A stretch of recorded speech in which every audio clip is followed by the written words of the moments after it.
Welcome to Laura's English Vibe. Hi everyone! Welcome back to Laura's English Vibe. Let's learn 5 useful English phrases for cleaning different floors around the home. Let's get started. Sweep the floor. Laura sweeps the floor every evening. Sweep the edges. I sweep the edges of the room before I mop. Vacuum the stairs. Laura vacuums the stairs once a week. Move the furniture. Laura moves the furniture before vacuuming the floor. Mop the floor. Laura mops the kitchen floor after dinner.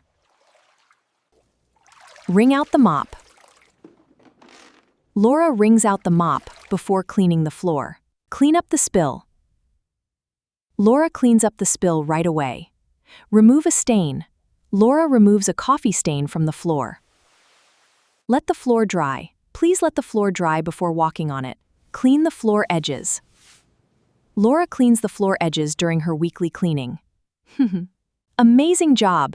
You learned 10 useful English phrases, floors, and different areas around your home every day. Subscribe to Laura's English Vibe.